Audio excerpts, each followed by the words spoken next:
Hello. Welcome to today's session of Selling the Couch. So today it's a solo session, and what I'm actually going to be sharing is the 3 questions that I regret not asking myself as a first course creator. Now you might be wondering, like, Mel, what are the world questions? Like, what is going on? And as I was reflecting and thinking about this episode, I thought to myself, and I imagined myself of 8 years ago in 2015 when I launched my first online course, and there's a part of you that is extremely excited to get it out into the world, and then there's another part of you that is scared, and then there's this like almost other side of you that's like rational, and you're like, you want to build this thoughtfully and you want to build it slowly.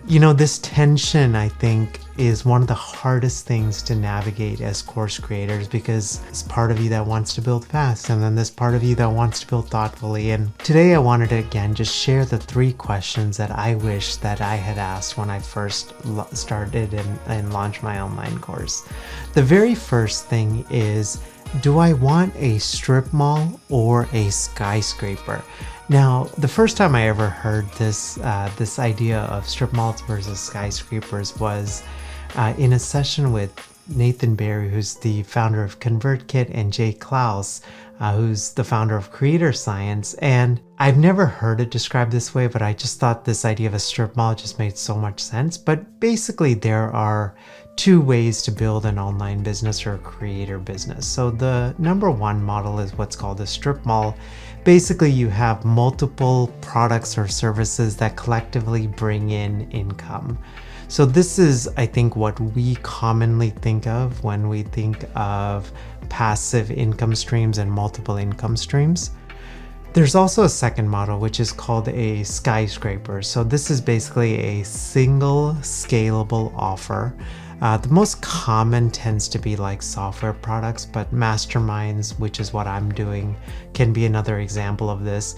You could also have an online course that's like your single offer, and you focus all of your time, energy, and your marketing dollars all into making that course as best as possible. Now, one of the things that I realized is both of these models, they require energy, but in different ways.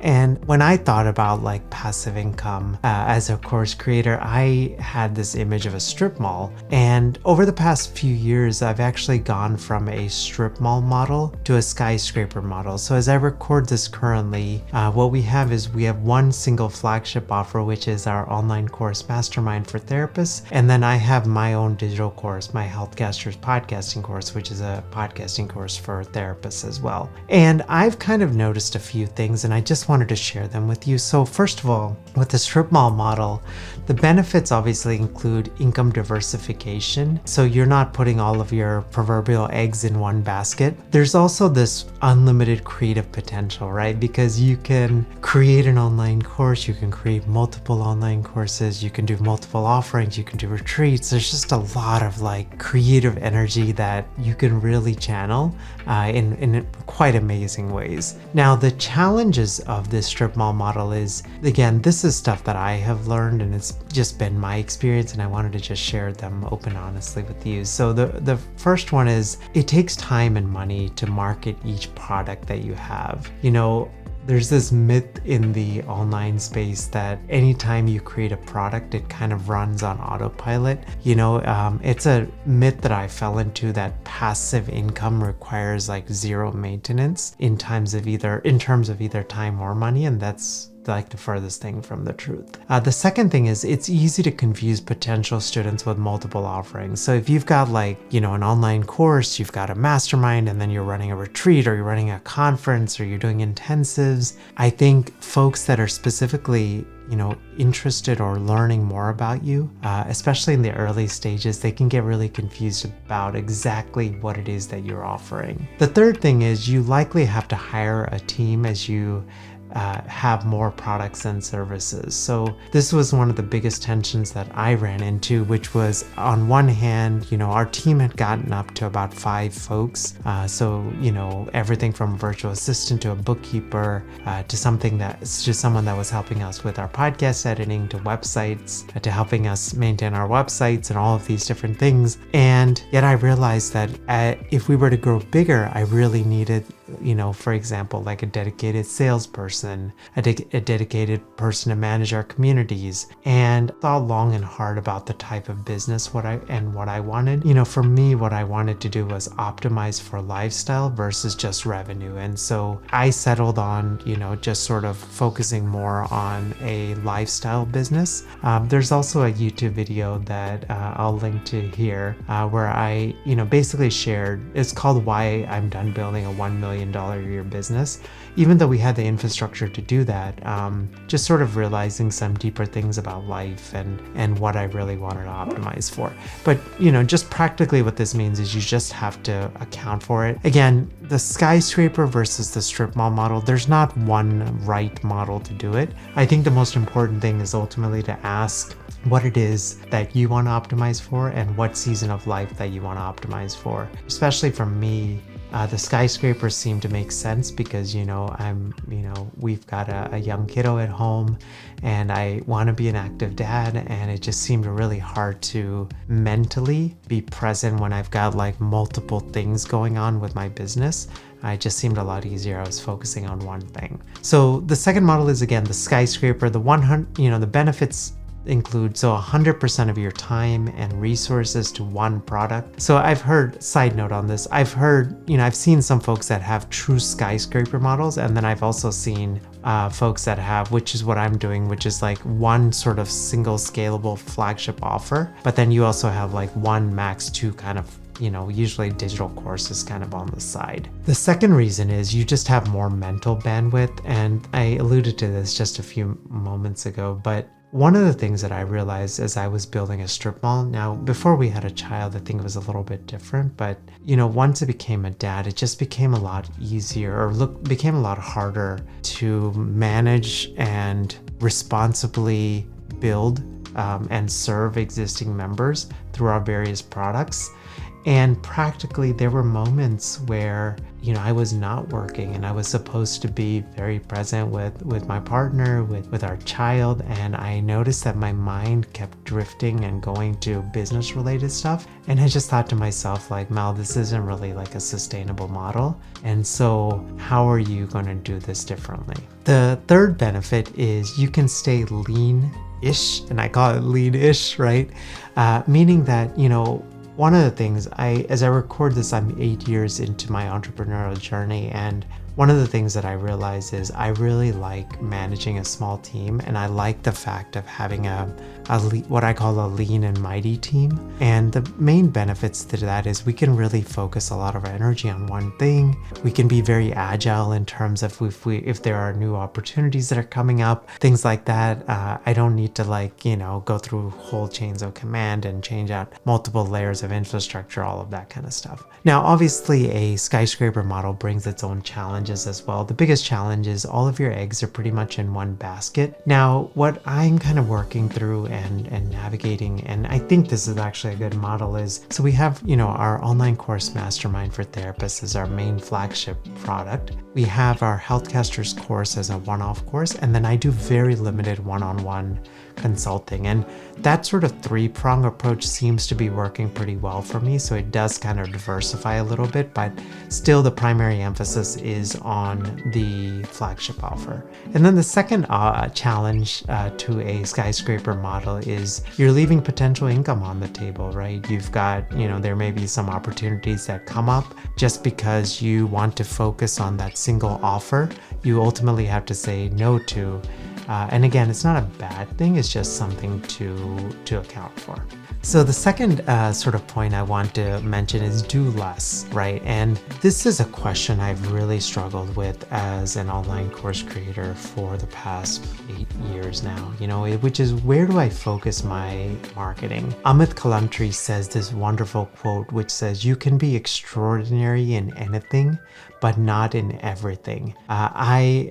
There was a book a number of years ago that I read called The Renaissance Soul, and it totally fit me to a T. Like, I'm multi-passionate. I love, learning about different stuff, and I kind of geek out on learning in different stuff. But when it comes to being an online course creator and marketing your online course, what I've actually found that it's easy to want to be everywhere to market your online course, but it's usually a formula for anxiety and burnout.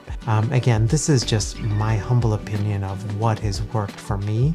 My suggestion is to focus on one platform and get really good at that one platform.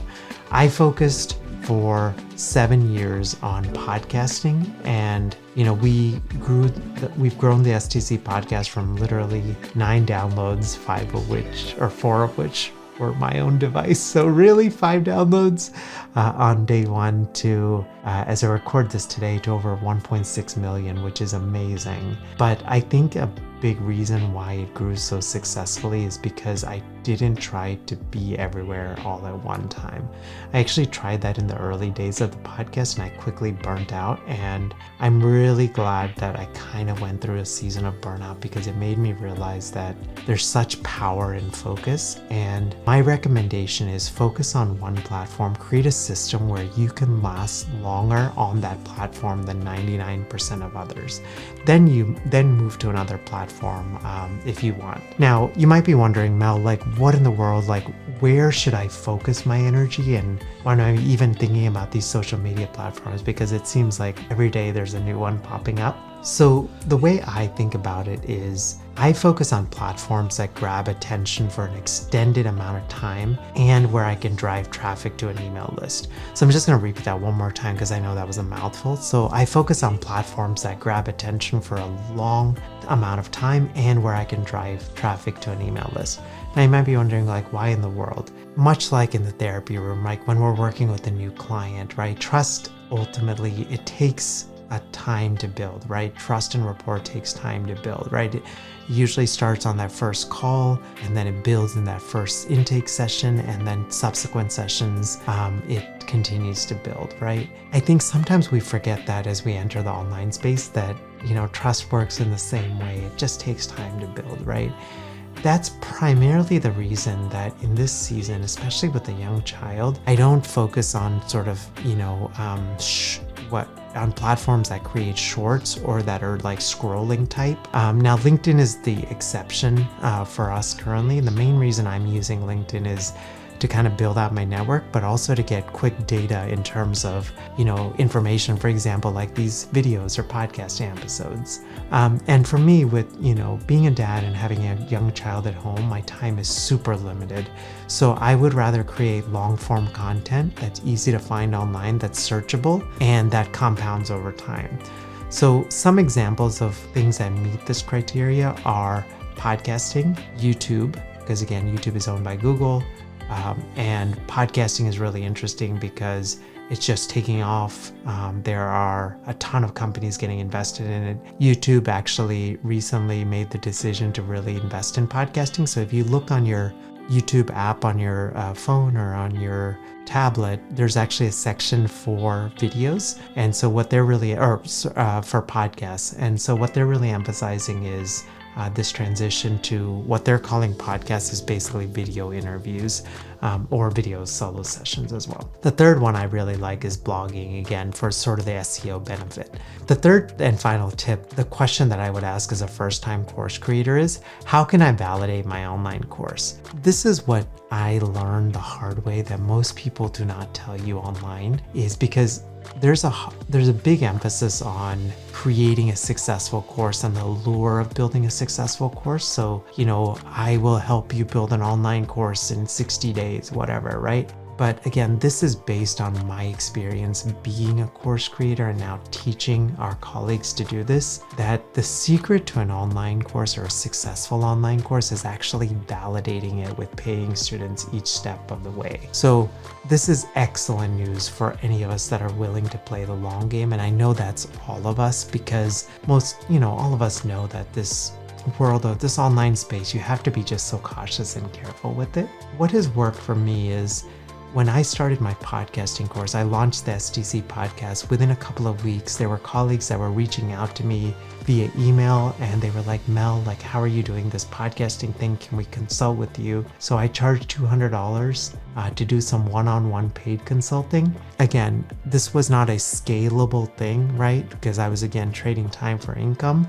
But the benefit of that is it gave me courage and made me realize, oh my gosh, there are people being like really genuinely needing this information and being willing to pay for it. Then I slowly moved those one-on-one consults. I went back to those folks and I asked them like, hey, I'm thinking about creating a digital course, but rather than creating the digital version of it, I wanted to run a small beta group. So would you be willing to be a part of this beta group? And then I charged for that beta group. And then what I did is in the initial days, I actually told my members, hey, once the digital version, the beta members, that once the digital version is live, I'll give you complimentary access to that as well. The big thing I'm sort of wanted to share with that point is just being slow is such a superpower, because in this online space, everybody is about like go fast, go rapid. I think those of us that are slow and careful and intentional and not wanting to, just wanting to be so thoughtful about it, I think we can last so much longer. So again, for the final 3 points, do I want to build a skyscraper or a strip mall model? Where should I focus my marketing? And how can I validate my online course? I hope that you enjoyed this session, and definitely encourage you to ask these 3 questions as you are navigating your course creator journey. And finally, if you are a therapist that is interested in launching an online course, we have the STC online course starter kit. So this is basically a 7-day free email course to validate your course idea. That's over at sellingthecouch.com/course kit. sellingthecouch.com/course kit. Have a great rest of your day, and I'll see you next time. Bye.